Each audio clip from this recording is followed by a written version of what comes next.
like to call this meeting to order at 5:33 and it's our flag. Allegiance to the flag of the United States of America and to the republic for which it stands, one nation, under God, indivisible, with liberty and justice for all. Roll call, please. President Gabehart. Here. Secretary Duval. Here. Treasurer Parker is absent. Director Wager is absent and Director Brown. Here. Okay, All right, you have motion to approve the agenda. So moved. Second, Second. motion been made and seconded to approve the agenda. Any further discussion? Hearing none, all those in favor, aye? Aye. Any opposed? Motion carries. Consent items, I have a motion to approve the consent items. I'll approve the consent, Randy. Second, I'll second. motion been made and seconded to approve the consent items. Any further discussion? Hearing none, all those in favor, aye? Aye. Any opposed? Motion carries. Next item on the agenda, public comments. Public comments limited to 3 minutes. When you're recognized, please stand, state your name and address the board. Mr. McAllister. Gabehart. How are you, sir? Good. Hey, I know you can't talk about it, but I'm gonna bring it up. A couple weeks ago, the wife came in, looked at trying to get tap fees for property 211 Cheyenne. And application or find out what we needed to do. And we haven't heard anything back. I've called a week later and still have no answer of what we need to do for the process. Okay, So, you guys can't talk about, but I'm bringing it up, so maybe you can direct them to do it. yeah, I don't know. I can't answer that for you. So I don't know. So I don't even know the process. I'm Yeah. sure there's an application process and I don't know. I've actually been waiting to hear back from Wolf because I had asked them on some of the costs that it was gonna, so you would have so you would have a better idea on the costs besides just the water and sewer tap. Yeah, no, I know there's a fee that's going along with that. Yeah, so, Follow up with you tomorrow. I'll get an answer. Okay. yeah, Yeah, so, Trying to get it done sooner than later, cause if I Yes. can get it done, I can. yeah, so, A lot more money. yeah, so basically I wanted to get you a better number Okay. before I just, threw a number at you and Well, was we kinda wanna know what. was wrong. this is. Because I know. Right, The other company puts water, hooks up to the water sewer, and then I take it from property line. right. So I just Yep. wanna kinda get everything figured out per minute. We'll get you. Yep. Tomorrow. Okay, thank you. Yeah, absolutely. Can you, Yes, write on the back of your. Thanks, guys. that's it for me. Anybody else like to address the board? Excellent, we'll move on. Staff reports, we'll start with you, gentlemen, from Wolf. Steve. So, good news this month is I was able to get the second wastewater reactor back online and start to get back into the process of regrowing the bugs, adjusting everything and getting it to work correctly.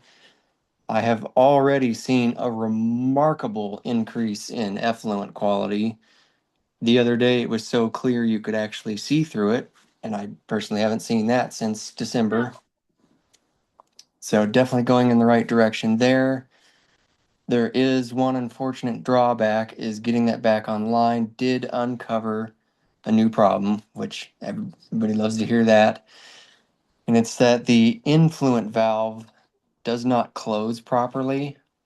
And it looks like on the other reactor, this had already been a problem because it has a fairly new valve and actuator in it.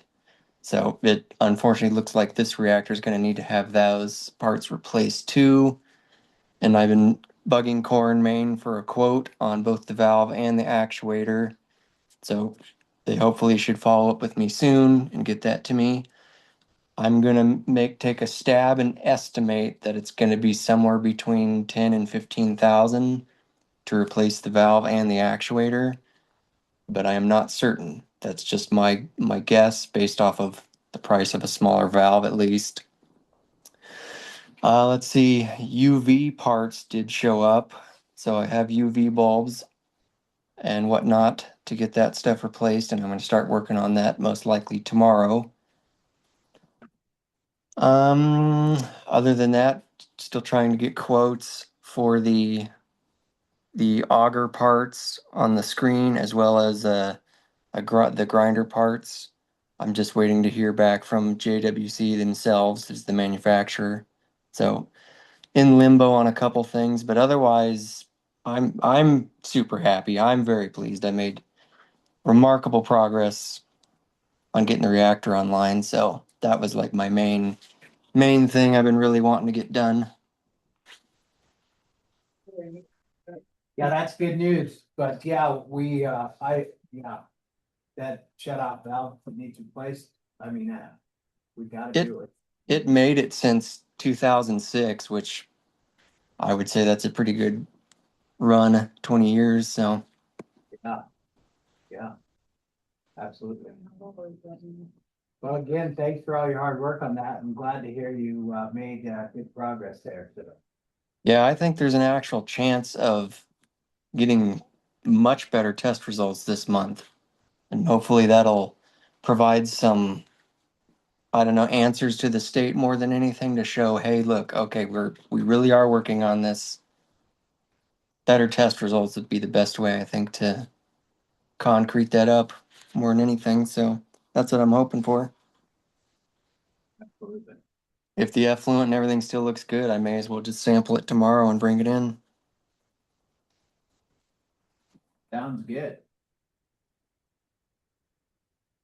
Anybody have any questions? Thanks, Stephen. Yeah, you bet. Excellent. Moving on then, authority billing clerk. Okay. Gotcha. That'd be me. One thing to bounce off that, we did just get an order of new meters in. So Josh can start replacing some of those other old ones, which will be good. So we have a bunch of those in the office. So yay, makes us happy. Are those the bigger, like the 1 inch and the 1.5 inch and 2 inch ones? I didn't go through the boxes, so I'll have to go look. Okay. I know I you just- said he was waiting on some of those to come in, so I'll Yeah, make him happy. Yeah, I haven't poked through the box, but I mean to open them and go, oh, they're meters, yay. So.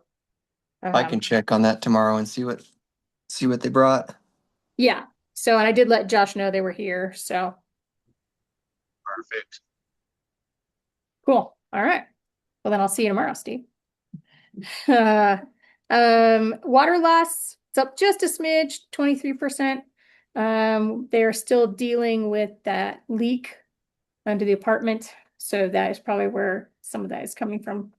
Because they're still trying to figure out how they're going to do that because they cannot find the shutoff valve. So they're still, yeah, it's buried or lost or yeah. So yeah, so they're still working on Never that. existed.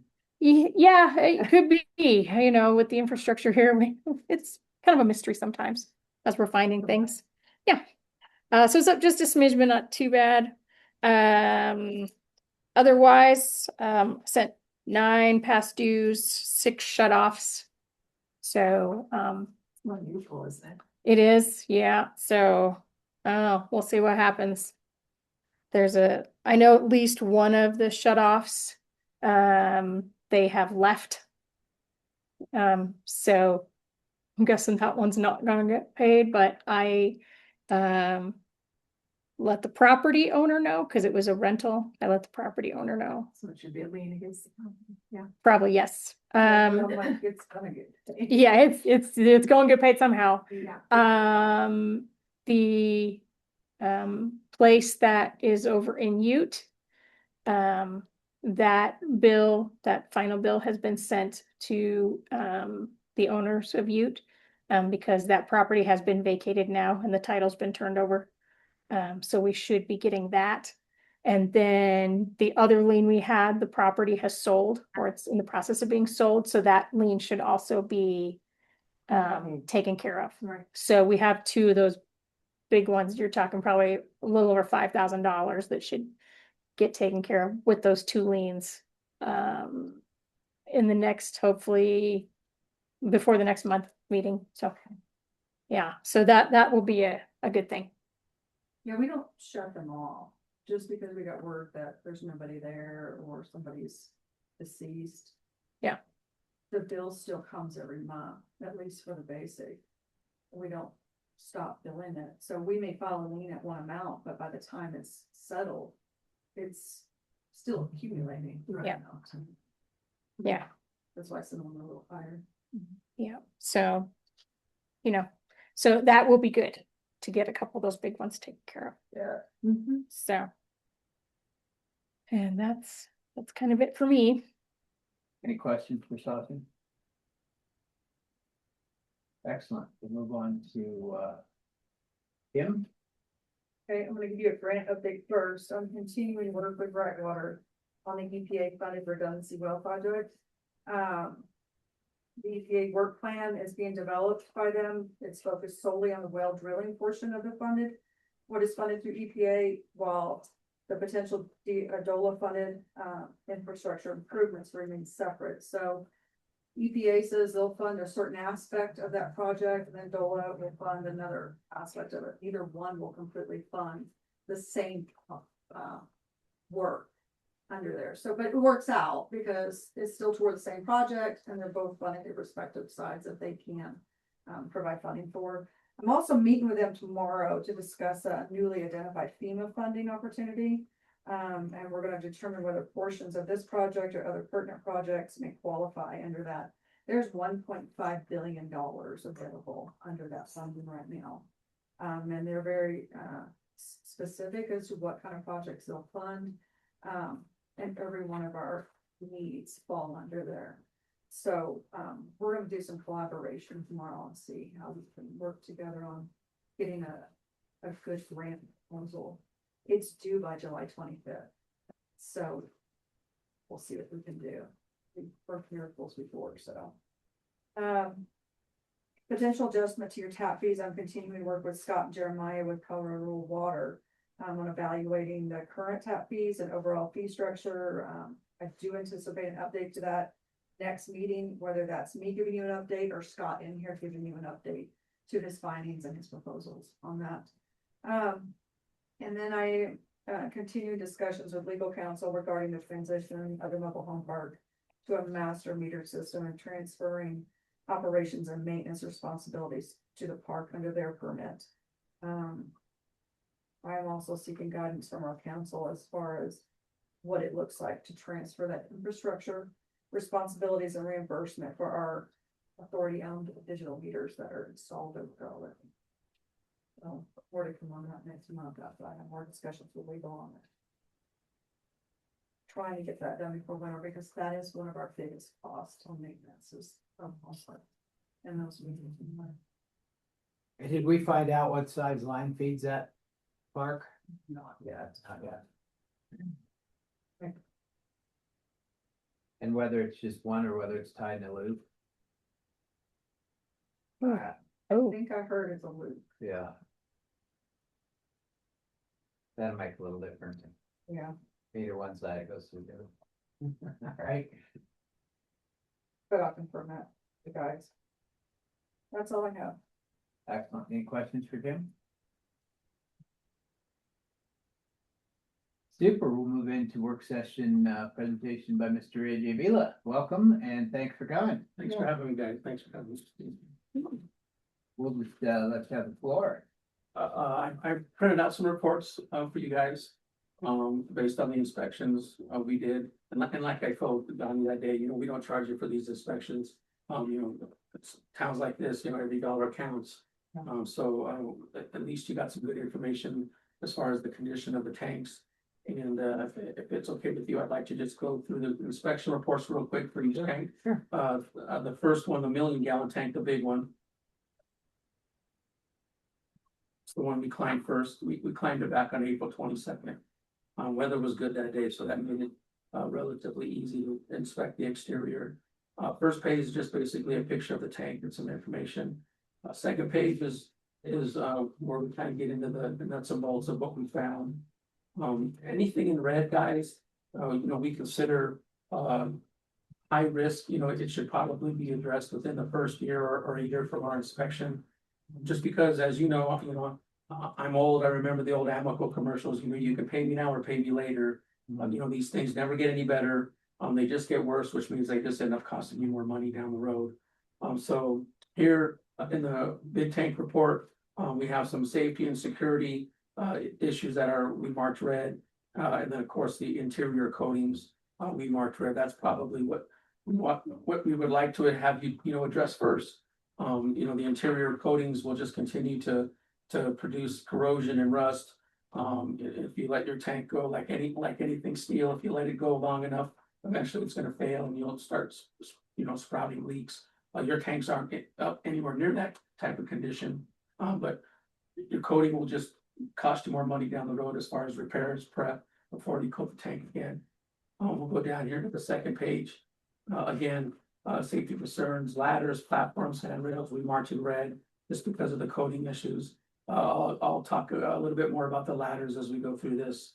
And then the telecommunications, the satellites that you guys have out there, telecommunication, the dishes basically. We just want to recommend that you guys be very careful for whoever climbs a tank, and Chris and Steve will tell you this. You never want to stand in front of those. It's literally like getting a nice shot of radiation. They're not good for your body. They will go right through you. So we kind of recommended when we were out there to Steve and the other gentleman, Donnie wasn't there yet. I think it was Ted. Yeah. That you might want to consider turning those in a different direction to where they're not, when somebody's walking up on the tank, they're not getting that exposure. And that's just a safety deal. Also, in red is the coating issue in the water chamber. The fourth page, like I was talking to Laurel about, she asked about this picture in particular.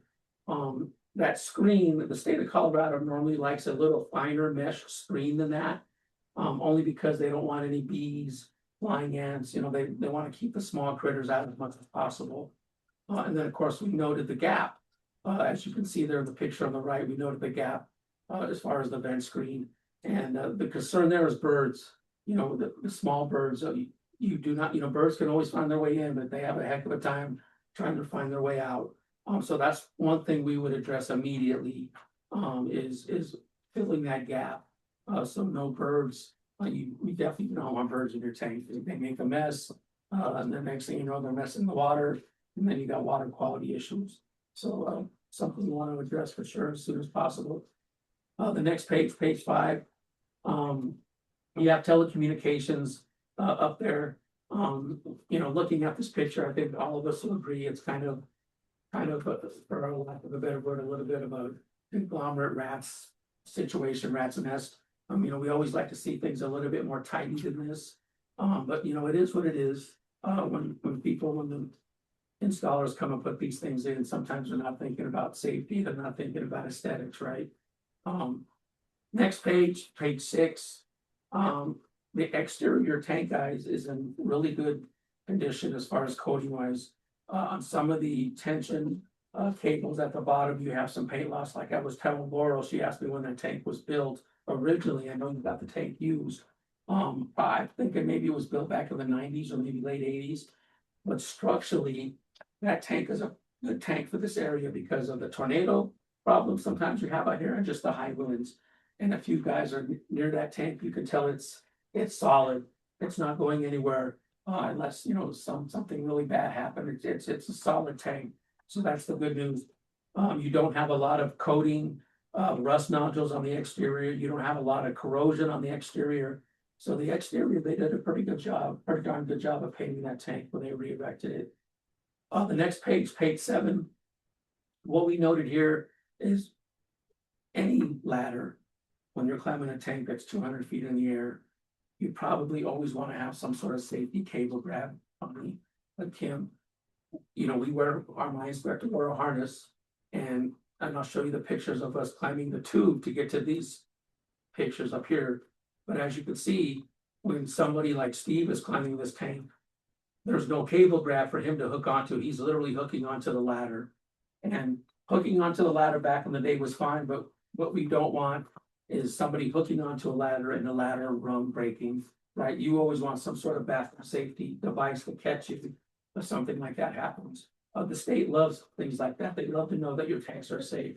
So that's one thing we would recommend on all of the ladders, that you have a safety cable grab system. It's just your harness has a little slide that hooks onto the cable grab. And as you climb the tank, it freely goes up with you. If you put tension on to come down, it catches you. So that's the beautiful thing about a safety grab. Page 8, as you can tell, your exterior coatings, like I said, are pretty darn good. You got one small spot here of some paint that is delaminated a little bit. But as you can see by the pictures here on page 8, no running corrosion, no rust through, nothing ugly like that.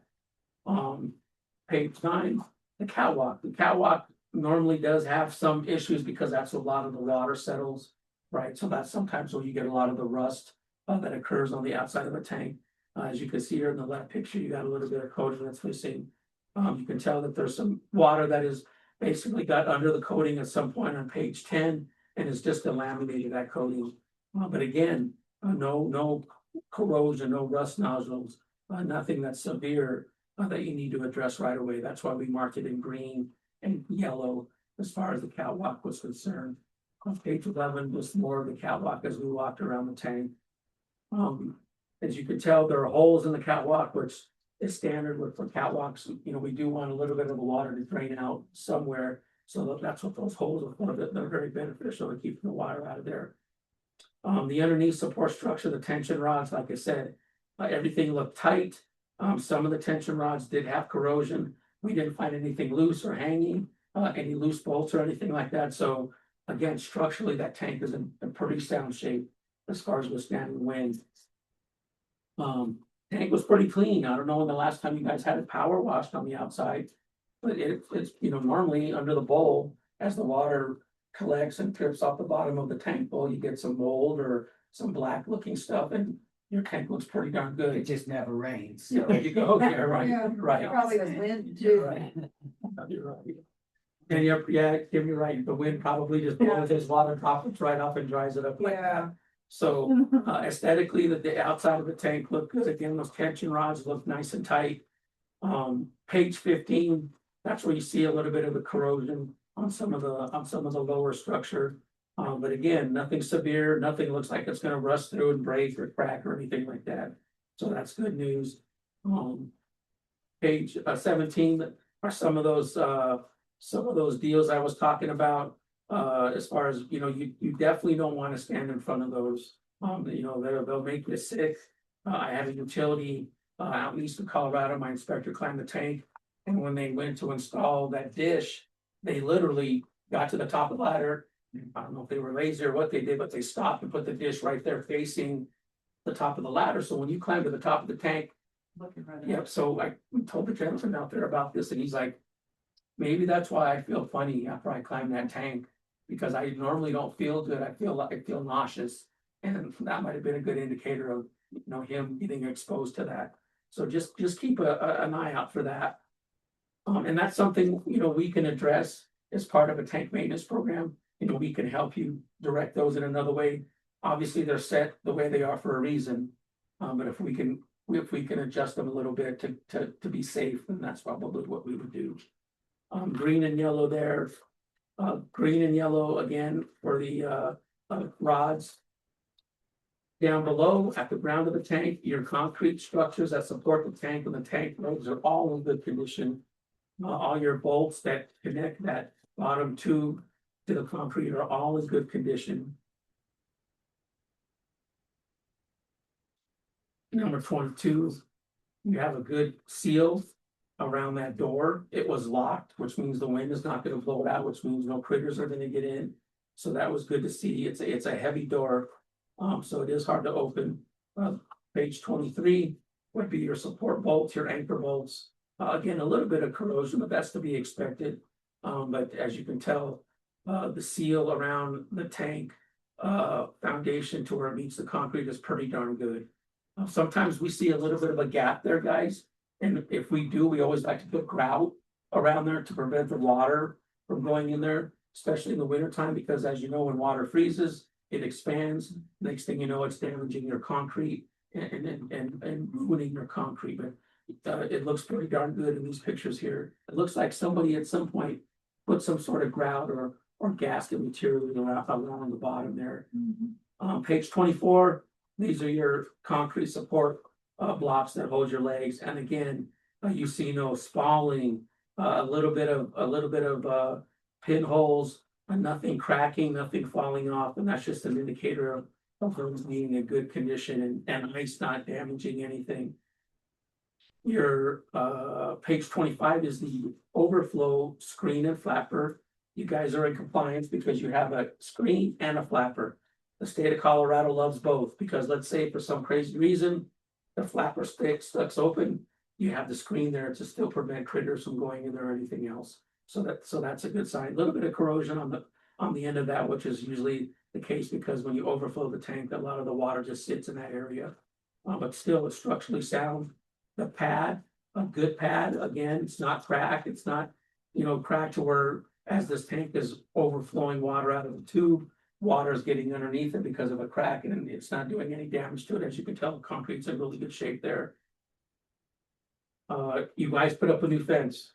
Yes. Congratulations to you, because that keeps people and animals and anything out that's not supposed to be up there. I don't know, do you have security cameras out there, guys? There is. Okay, awesome. That the state loves that type of stuff, especially after 9/11. I have a tank I want to name the talents under our program now.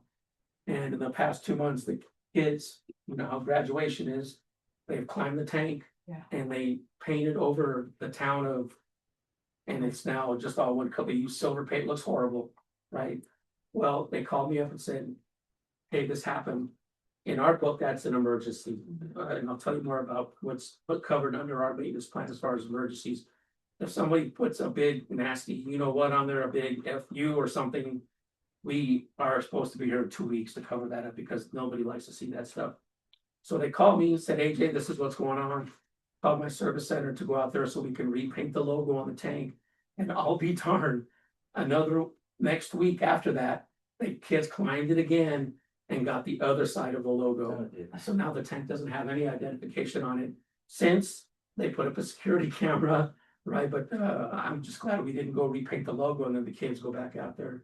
And we're talking a tank like yours. A lot of money, that would A be lot of money. felony destruction. Yeah, it is. That's exactly what it is. That they're trying to find out who did it.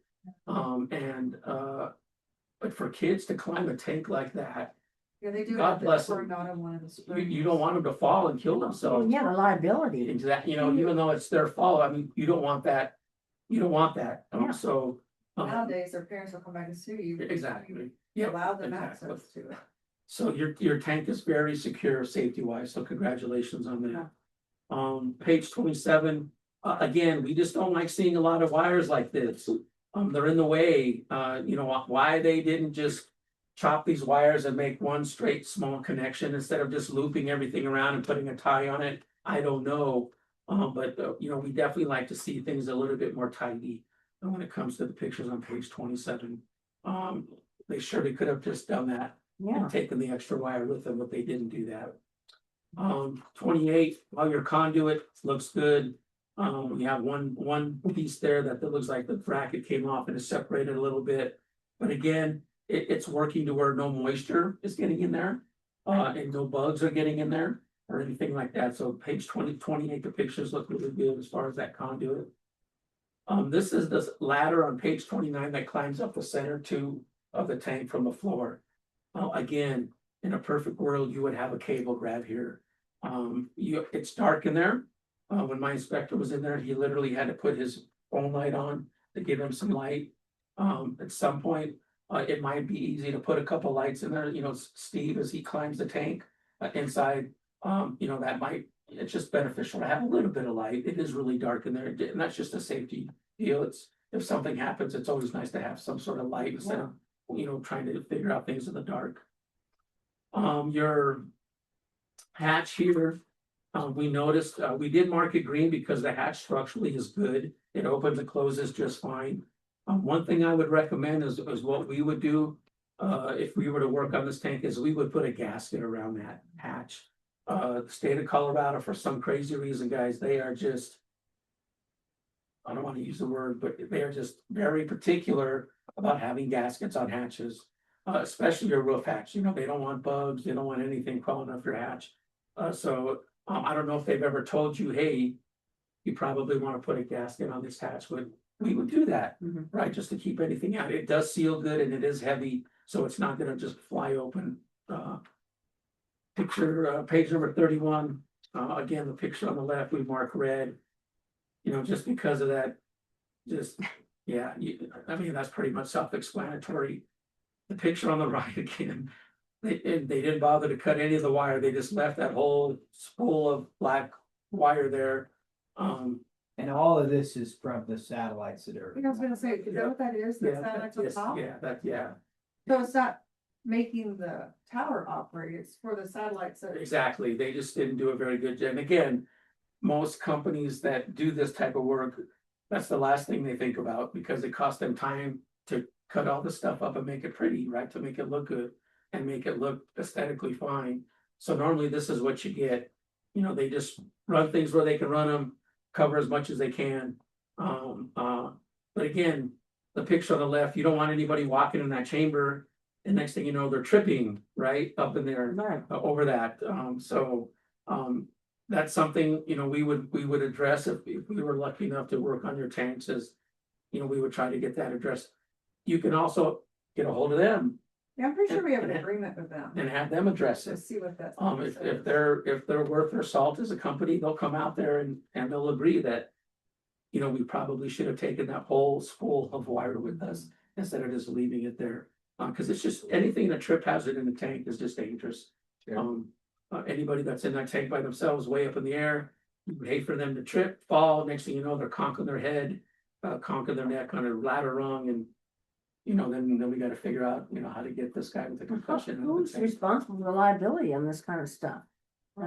Pretty sure it's the company that did that, I'm looking. Because that's in the agreement type of thing, you know, they're putting this stuff in here, but then they gotta do it according to what we need to have done too, and what we don't wanna have as a liability, right? Right, yeah, you don't want Steve tripping on any of this. Well, none of this, I mean, it's, to me, I don't know as far as getting shocked electrically, you know, it all depends on, is the, They're very lazy. yeah. Yeah. And There's it's a all lot about, on that door, so Yeah. many times they just show up to work on it, they don't check in here, we have no idea they've been there until I find the door wide open. and they didn't even bother closing Kids to get it, no. Oh Yeah. my gosh. So we put a padlock on it, and There that's you why the go. signs there that they haven't checked in with our office Yeah, to let us know that they're even here, and since we've done that, we've not seen high rate of them.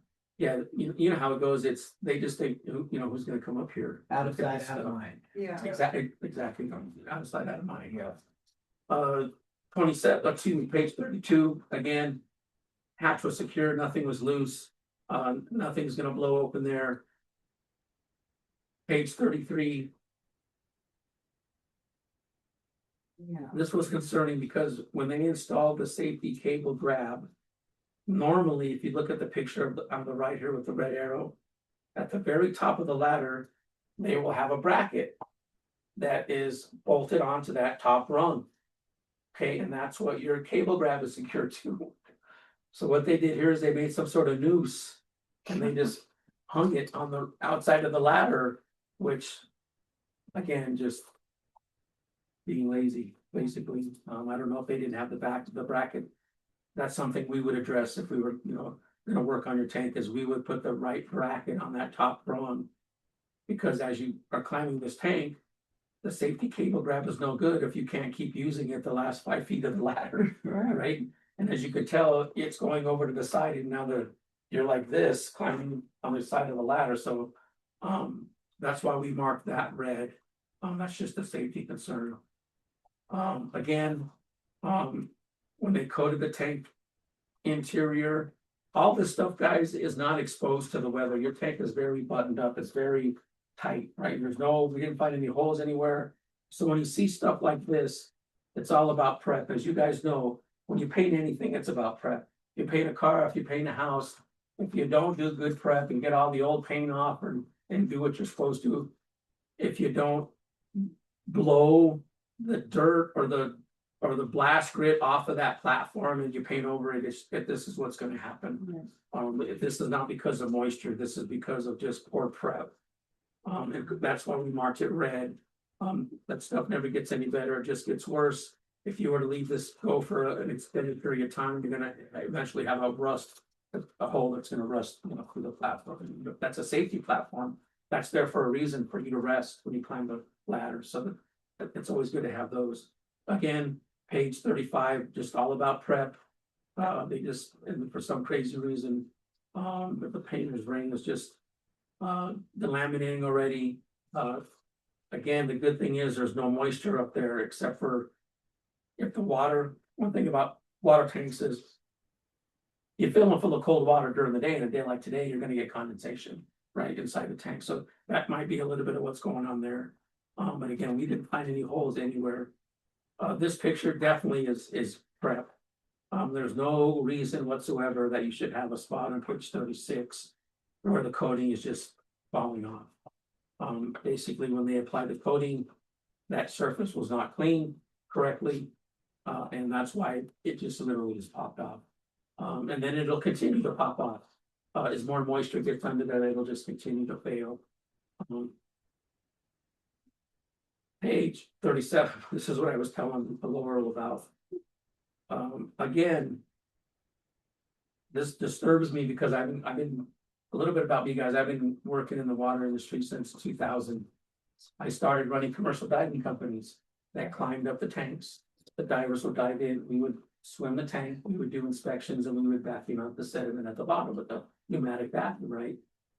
And I've been doing this for 26 years, and I've never seen this before, where when they painted your tank, they left the blast grit and the old paint at the bottom of your tube. There's probably about 6 inches, right? And to them, it's no big deal. To me, that means if you are going to leave that there, what does the rest of your job look like? Because it probably could have taken them 15 minutes to shovel that out and vacuum it out to where you're standing on concrete, not 6 inches of old, yeah.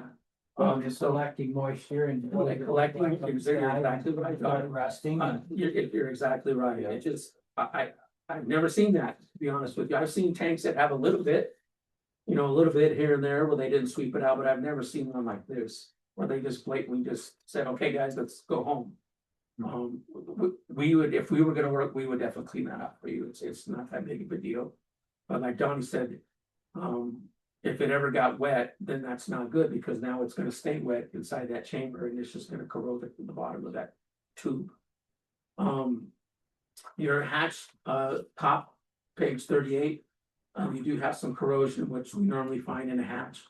We would definitely put new gasket on here, as you could tell. Yeah, it looks like this There's one's all gasket rough. there. I don't know when the last time the state was out here to do your sanitary survey. But these are things that for some crazy reason, the state of Colorado is just adamant about having gaskets under hatch. I have utilities that call me up and say that they got fined because they let it go for a year or 2 years without putting a hatch gasket. And the state finally just fined them $2,000 or $3,000. States like Montana, they don't care about that. New Mexico, but Colorado is very particular. So that's one thing for sure we would do if we were to work on your tank. Hey, AJ, this is Chris. Hey, Chris. That was cited on the sanitary survey. Okay, there you go. So yeah, so we do have to put one gasket up there. Okay, and just so you guys know, I have, people that are under our tank maintenance program, like I said earlier, Cheyenne Wells is not that far from here. Right. Burlington Stratton is not that far from here. We come out every year and climb their tanks as part of their tank maintenance program. So what I'll do is I'll request the next time I have a crew in this area, we'll spend a half an hour, we'll climb that tank, and we'll just bring a new gasket with us, so we'll put that on for you guys. How long ago did they ding you, Chris? Earlier this year. Was it March? Yeah. I think, and then they gave us, because of the storage plan we have and then the type of tower it is, I think we have until July. They Okay. gave us an extension to get that. Ready next month. So let me see what I can do, guys, because I do have crews, the service center that's closest to you that would service your tanks is based out of Pittsburgh, Kansas. So you're probably about 4 hours away from Pittsburgh, Kansas. So we're always coming up this way through Eads, through Cheyenne Wells, to get to Stratton, to get to Burlington. And we also have clients in southern Nebraska in the corner there, where for instance, Dix, Nebraska is in that area there, Alliance. So we're always coming through here and I just helped Grenada out, Grenada, Colorado, same thing. They got paid for their hatch gasket and I just had my crew come up as a goodwill and did that for them. And so I'll see what I can do to get a gasket put on that hatch for you guys. And there'll be no charge for that. We'll just go ahead and get it done for you. Thank you. You're welcome.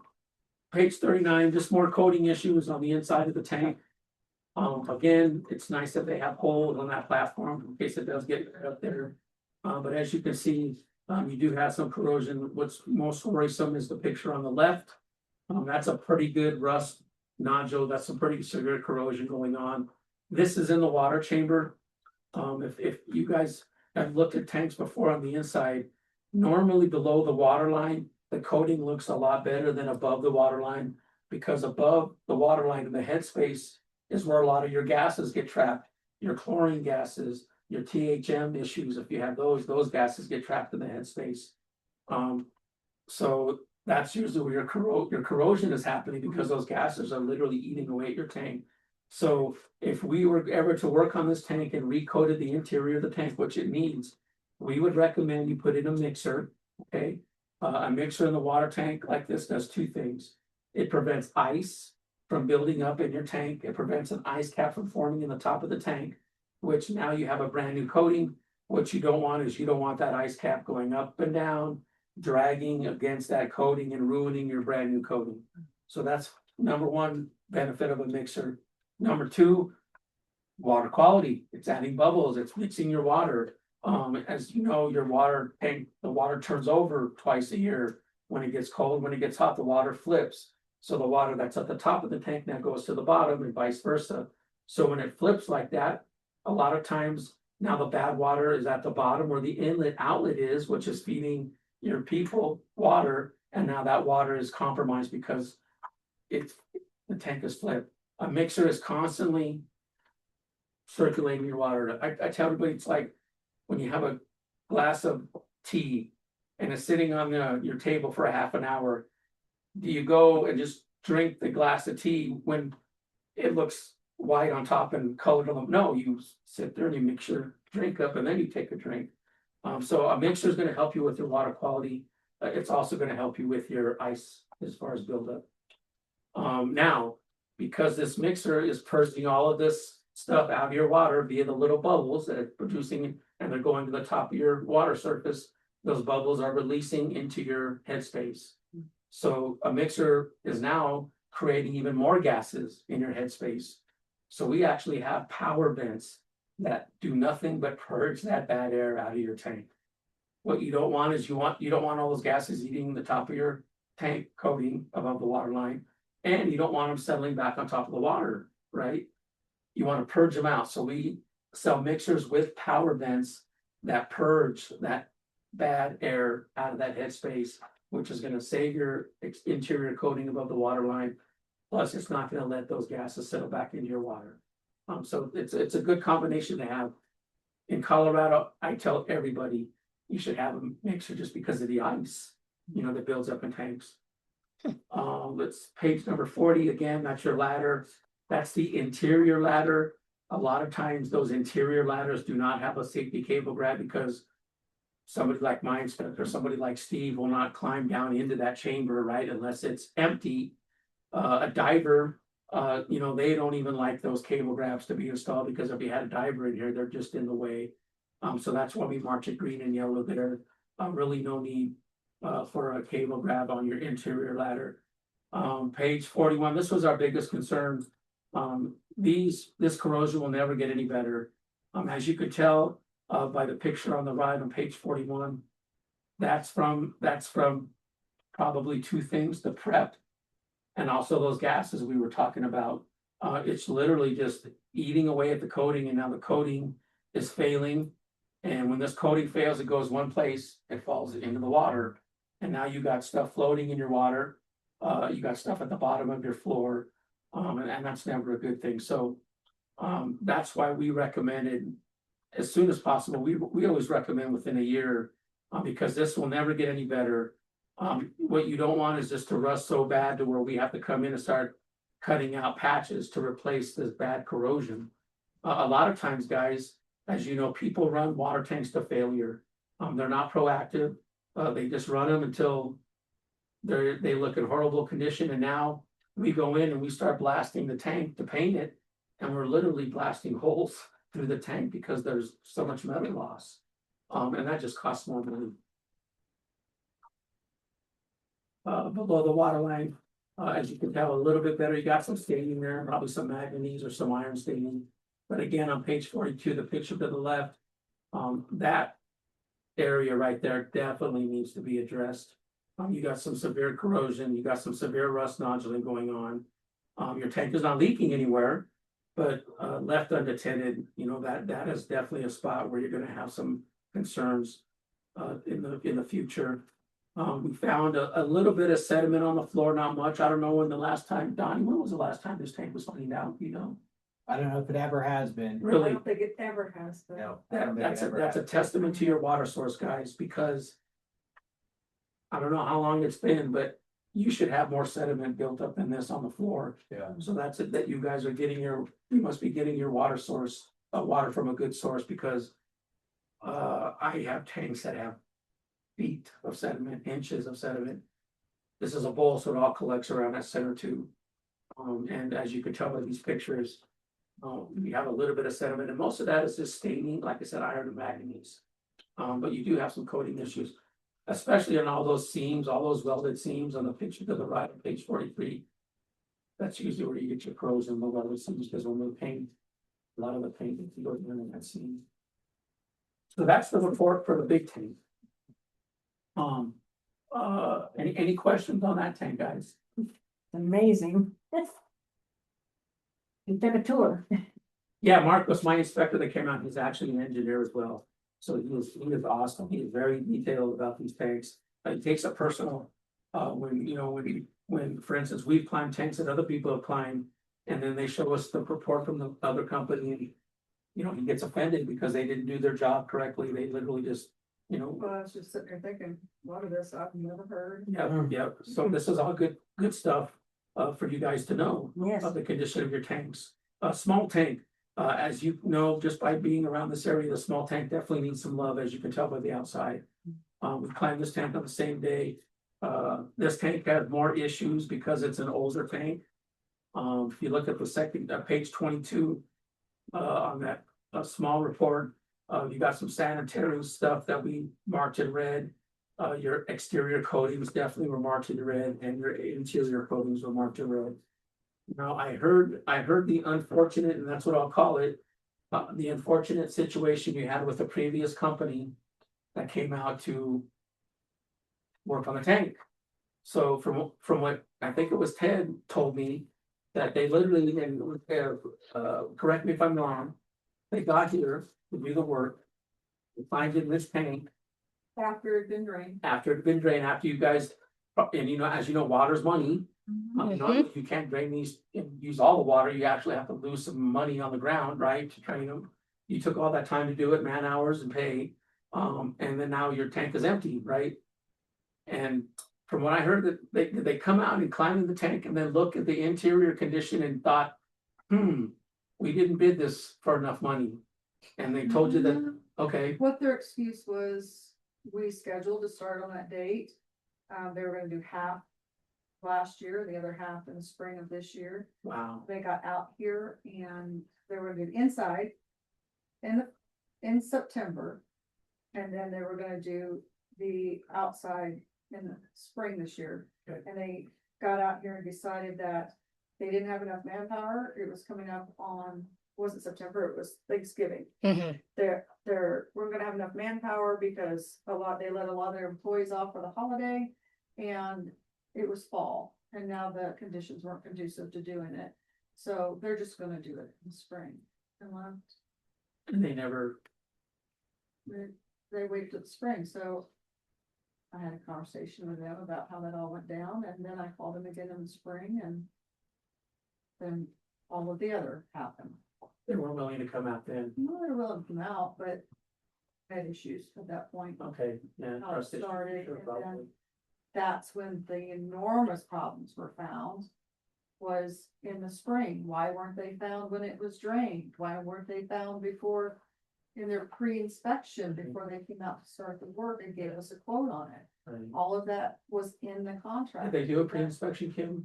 They said they did, which is why I Uh-huh, was a little. they said bad. they did. But did Ted or anybody Ted ever? wasn't here. Ted wasn't here yet. Does anybody remember letting them into the tank?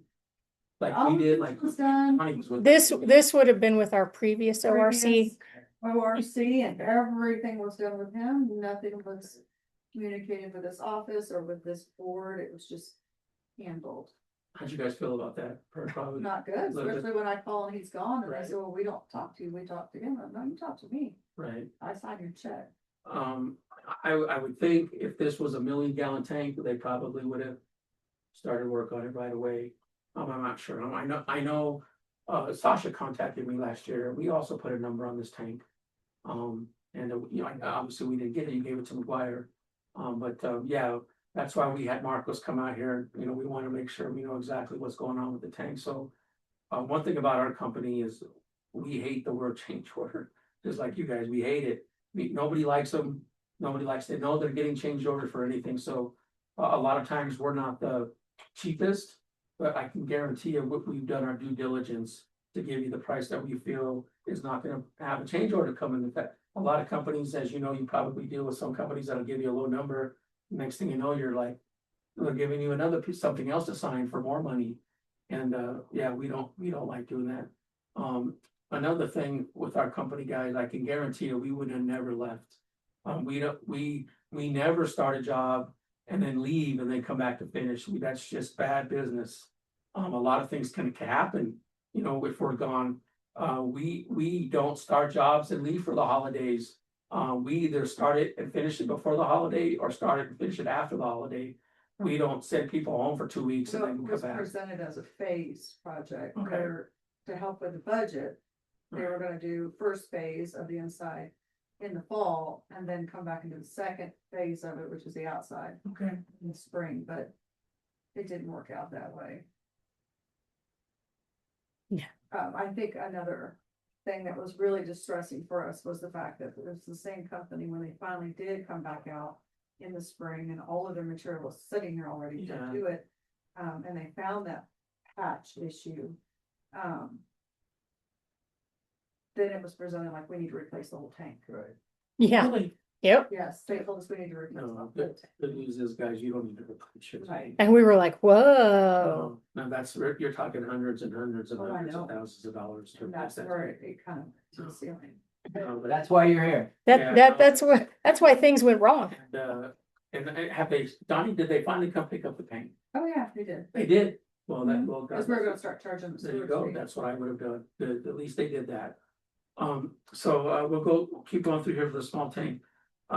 Page number 4, again, this is just all weather.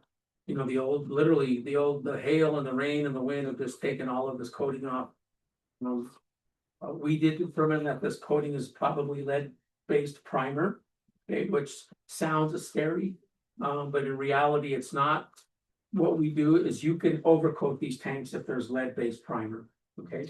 So what we're doing here is all this corrosion and rust, we wanna get rid of, right? We wanna at least get rid of that because you don't wanna encapsulate a tank that's rusting already, right? So again, if they would have addressed this tank 10 years ago, 15 years ago, when they started seeing some of the coating failing, they would have saved a lot of money to the town instead of the condition it's in now. Also your center vent, Chris, has the state had any issues with the center vent on this tank, the small tank?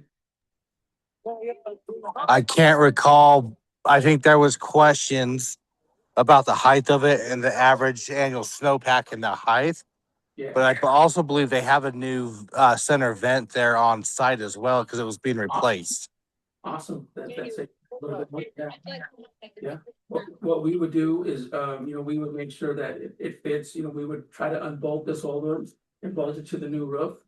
The picture on the right, you have Well, two. if I could interrupt, ahead. McGuire was supposed to have picked up that vent because they claimed it was theirs as well. Yeah, we hadn't paid them for anything yet. They just started bringing stuff out and stuffing it out here. Okay. Which is why I told them, I'm Yeah. not going with you, Right. so I'm not gonna pay you for the material, and it sit out here for another month or so, so we told them to start. Yeah, you know, the state loves those vacuum proof, frost free vents. And the thing about those vents is literally the vent is encapsulated what they don't want. The state doesn't want wind to go like, the state wants the wind to have to go like this, up and in, right? That way there's less chance of something getting in your tank through the vent. Things like this, where you just have a small cap, they're worried about when the wind is blowing, the dust just going right in there. The good news is your screen is a good mesh looking screen. It's small, as you can tell. You know, birds are not gonna enter this tank, but you do have some corrosion, so that's why we marked most of this tank exterior in red. It just needs a good, recoat. There's no holes in the tank anywhere. This is a bolted tank. Most bolted tanks will leak. Your tank is not leaking. So that's, believe me, guys, that is a good thing because when I used to work for the dive companies, we went to one of the manufacturers of these bolted tanks. They asked us to come out and asked us questions on how we could help them fix the leaking bolted tanks that they sold to people. And they literally told us that day for every 10 tanks that they build brand new, they know 3 of them are gonna leak no matter what. They flat out told us that. So as you know, anybody else who has bolted tanks, they're notorious for leaking because of the gaskets compromised. If it's 100 degrees like it is today, and you're pumping cold water into that tank, it's literally, that tank is like, lack of a better word, freaking out. It's hot, and now you're putting cold water. It's literally the structural integrity is bending and expanding, contracting. So your tank is not leaking, but you definitely have coating issues. Page number 6, again, just weather worn coating issues, no severe rust nodules, no leaking, nothing like that. So that's a good thing because you can address this tank and it's not leaking and you're gonna not have any problems going forward because of that. Small ladder, you know, we always recommend you, again, you put some sort of safety cable grab on here. You know, OSHA doesn't like anything that's 6 foot off the ground that doesn't have some sort of, you know, safety device. At our company, guys, if our inspector is 2 feet off the ground and he unhooks himself from your ladder with his safety climb device, he fired himself, basically. We worked over 1 million man hours on water tanks that are 250 feet in the air, that are 16 feet tall like this one. And we had 2 recordable incidents safety wise, and it was because 2 people cut their hand. Nobody got knocked out, nobody fell. Our safety record, you can put up against nobody, and I'll send you Kim and Donnie, I'll send you the information on our safety record book. Our safety record is not going, it's just unbelievable for what we do. Another thing about our company, guys, is we're ISO 9001 certified. I don't know if you know what that term is. Basically, it's a quality control standard. If you were a manufacturing company and you were producing plastic parts for machines, it's a standard that they came up with about 20 years ago. We have to pay to belong to that program. We also have to submit all of our quality control reports. Everything gets submitted to a third party. They review everything. So our quality is, we believe, is also unmatched because we are held to a different standard when it comes to quality. And nobody, no McGuire, nobody else in our industry has that quality control standard. So when you do work with us, you know you're gonna get a good job. We're not perfect. Sometimes things do go wrong. And again, we don't like the word change order. When I first started here, we painted a tank above Fort Collins. And we didn't put it, we had to roll it because it was in the middle of the woods. We had to roll it so we didn't get overspray on all the trees. And we didn't roll it on thick enough. And they sent me pictures of where you could see the old coating in some spots. And we recoated the whole tank for free because that's what you do. You know, you don't ever charge anybody for something you did that wasn't up to par. So we always make everything right no matter what, at no charge to you. That's just, if we didn't do that, you would never pick up the phone and call AJ ever again for anything. So we always try to make sure, you know, we do what we're supposed to do. Your foundation is good. It's got a little bit of a gap on there, but again, we didn't see any signs of leaking. Page dying, in a perfect world, you should have a flap over this pipe as well, not just a screen. Chris could probably tell, Chris, did they ding this tank for a flapper on the overflow pipe? No, just the screen. We changed out the screen on it, the mesh screen. Okay, normally these days they want you to have a flapper, again, double protection, which such as things open at the screen. This doorway was sealed, no leaking there at all. That's a power line, right, Donnie? Page 12, or is that a phone line? That's power line. It is a power line, okay. Yeah. We didn't find any, I've been doing this 26 years, guys. I've seen 3 water tanks where they had a power line literally right next to the tank, butted up against the tank. And what the tank was doing, it was acting like a conductor of electricity, and the coating was bubbling off the tank, right? Because it was literally conducting electricity. You don't have that problem, even though that power line is close, you don't have that problem. If we were to be able to paint this tank for you, that's something we gotta be very careful about. You can get blankets to put over those lines, but we don't want anything that's gonna come close to that power. That's all about safety. But at least it's not right on top of the tank or right next to it. Again, fence with the barbed wire. Good. I would think in a town like this, if you did have a fence, you get some of these crazy kids might have already, wrote something on the tank. So the security fence was great. This hatch was a little bit better as far as the gasket is concerned, but again, it just has corrosion. The inside of the tank, what concerned us was the condition of page 15 of the rafters and the beams. Again, that the lamination is just from a lot of the gases being trapped in that tank. And this is another perfect candidate for a mixer and a power vent, just to get all that bad gas out of there. You can see in the picture on the left and the right, there's one spot up near the roof to wall seam that has pretty good corrosion. And of course, all your rafters that support the tank corrosion, you got some corrosion on the center column as well. A little bit of sediment on this tank. Don, you know when the last time this one was cleaned? Again, you guys, you get your water from a good source, because I don't. From groundwater. Yeah, I don't, and that's pretty darn good, because I used to live in Boulder County. And the tanks of Boulder County look like this one on the floor as far as sediment. But they got the water from lakes and rivers and mountains, which was good water, right? So you guys are doing darn good from your water source. A little bit of sediment. If you were to do a Colorado Department of Public Health and Environment, as you know, every 5 years in Colorado, they make you do mandatory inspection. This would be a sanitary defect, just because you have sediment on the floor. And the state uses a year to get that tank cleaned out, or at least have a plan to clean it out. As far as sediment on the floor, with those pipes, again, below the water line, that center column looks good.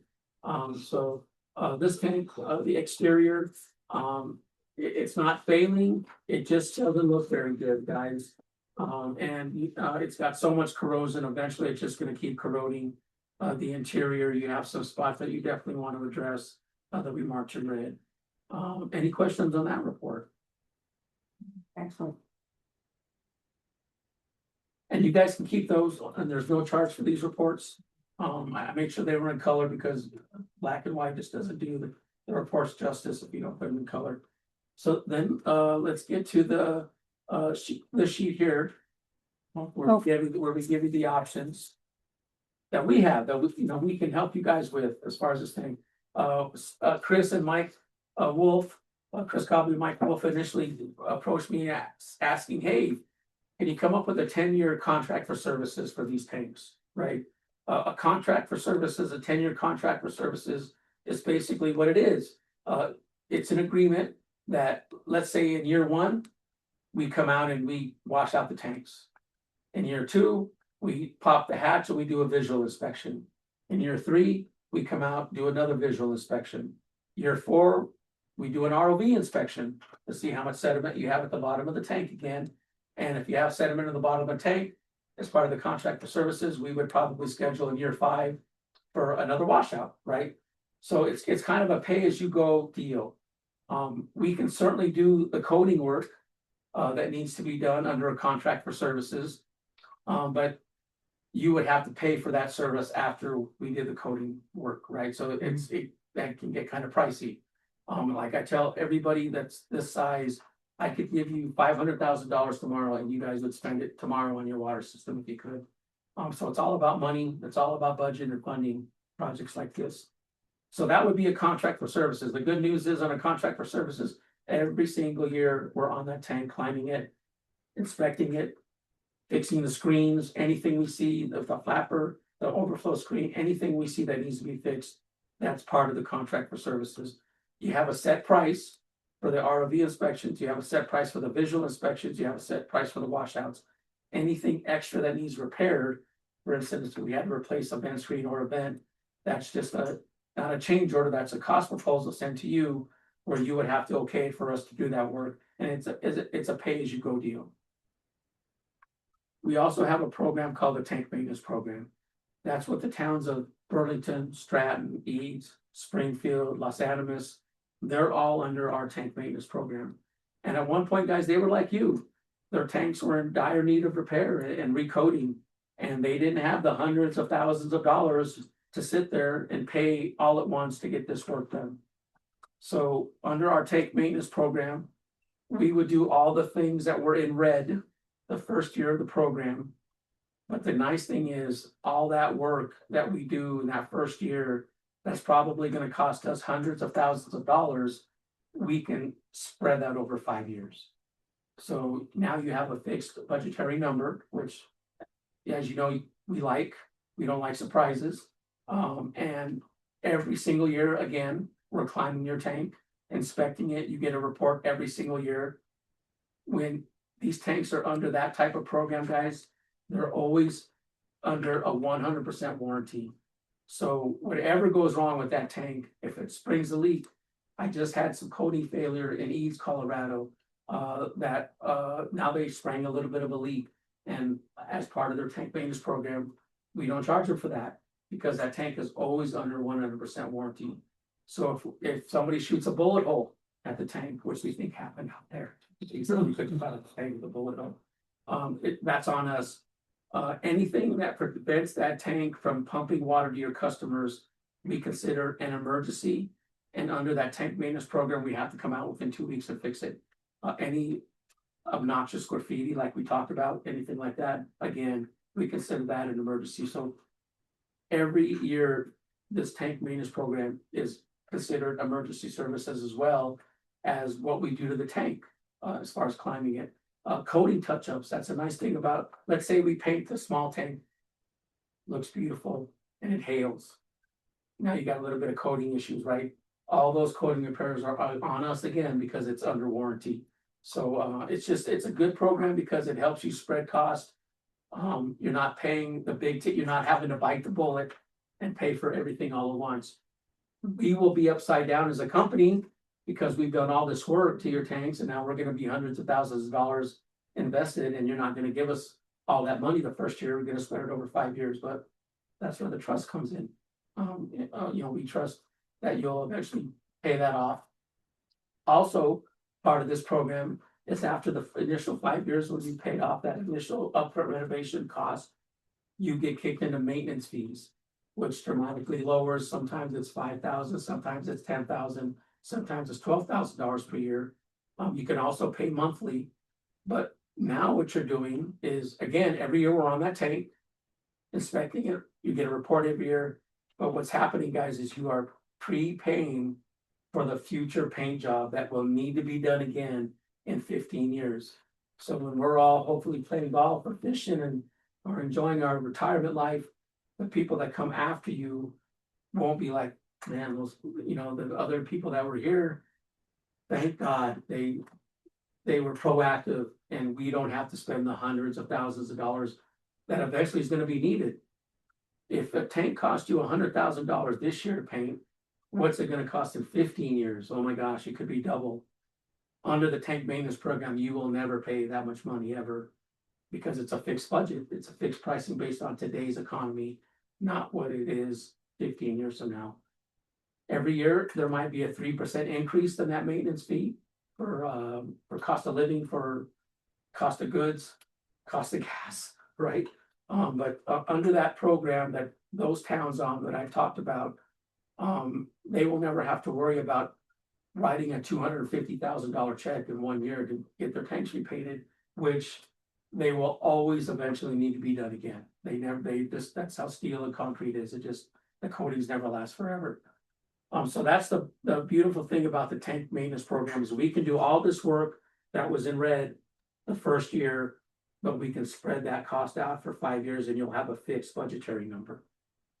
The last option you have is like we proposed last year. We come out and we coat the tanks. We do all the stuff that's in red that needs to be done. And after the job is done, you pay us half, no interest for the next year, and you pay us the second half a year from then. We don't ever add interest. You basically take that number, split it right down the middle. When the job is complete, it's a net 90 for your first payment to be done, to be paid after the job's completed. And then a year from when the job's completed is when your second payment's due. So that's the third option. As far as helping, get these projects funded. I think that tank maintenance program sounds really good for our situation. I think let's put a number to it and see what we can do. Yeah, and like I tell, you're a small community. Number. You're It not, just gives us peace of mind moving forward. yeah, It's something that we. Well, we've been talking about being proactive and doing maintenance, and this is as proactive as you can get, I think, so. and you're a small community, but so is Eads. I mean, if you've been to Eads, there's not much in Eads. Yeah. But they love their program because they know they have peace of mind that if somebody shoots a bullet hole in their tank, Yeah. we're gonna go fix it for free. And they get to spread and they have a fixed budgetary number. So if I tell people, if a town like Eads can do it, normally other small towns can figure out how to do it. Walsh, if you've been to Walsh, not much in Walsh either. They're a one tank town, but they love their tank maintenance program because it gives you peace of mind. Yeah. Like you said, Kim, that it's always taken care of. We basically take co-ownership of that tank. And it's always under warranty. So if you want, that's what I'll do, guys. I'll submit pricing for that. I'll have an example. They're gonna send me pricing. And then I'll have an example of what your spread will be. And then I'll present that to you guys, and then I can come out and talk to you guys about that spread. But eventually, Great. yep, that's what I'll do eventually. And then give me a little bit of time. Right now, as you can imagine, it's our busy time of year pricing things. So it may take me 2 or 3 weeks to actually get that pricing put together for you. But we want to make sure, we do our due diligence and price it correctly, because again, we don't like the word change order. But because of the excellent job Marcos did on these inspections, I think everybody agreed we know what we have. So. We like it, I think. Yeah. Yeah. Excellent. Thank you for all your work on You're this. welcome, guys. Any questions, just let me know. Kim, can you email me, going forward, Kim, do you just want me to continue this correspondence with you, or would CC somebody else, or just go ahead and use you as Just with Kim. Yeah. Just Yeah. do it. okay. Right. Yeah. All right, guys, if you think of anything else, please let me know. Thanks, AJ. Thank you for your time. Sorry it took so long. No, but No, thank it you was for taking good. the time to do this. Very It clear. was needed. Yes. Yeah, we needed this very desperately. Yeah. All right, we'll beat the town meeting still. Yeah. We'll move on to general business, resolution 2606-04. Resolution regarding drought condition and water resource management. Kim, I'll just let you touch base on this real quick. Yeah, so this resolution acknowledges Colorado's current drought conditions and Governor Polsey's recent statewide drought declaration. The authority's taken a proactive approach by passing this resolution to get ahead of any future state imposed conservation measures or restrictions while demonstrating responsible stewardship of the community's water resources. It does not implement mandatory restrictions at this time, but establishes a framework for conservation, monitoring water supply conditions, and supporting long-term resiliency efforts, including the authority's redundancy well project and other water infrastructure improvements that we're looking at down the road. Just trying to be proactive with all drought stuff, so. If we have no questions, we'll entertain a motion to pass resolution 2026-04. Move that we pass resolution 2606-04. 2026. Yeah, it's written, I just noticed it was written wrong on here. Be 2026-04. Okay. Yep. Resolution regarding drought conditions and water resources. Do I have a second? A second, Motion been made and seconded. Any further discussion? Hearing none, all those in favor, aye. Any opposed? Motion carries. Excellent. Now, correspondence? No, sir. Excellent. Do I have a motion to adjourn? So moved. Second? what, I'm sorry, second, Second? second. Second. Motion been made and seconded to adjourn. Any further discussion? Hearing none, all those in favor, aye. Aye. Any opposed? Motion carries. We are adjourned at 6:50. Close. Sorry, I cut you out a moment. We're gonna, I'll get our bids to us by next meeting.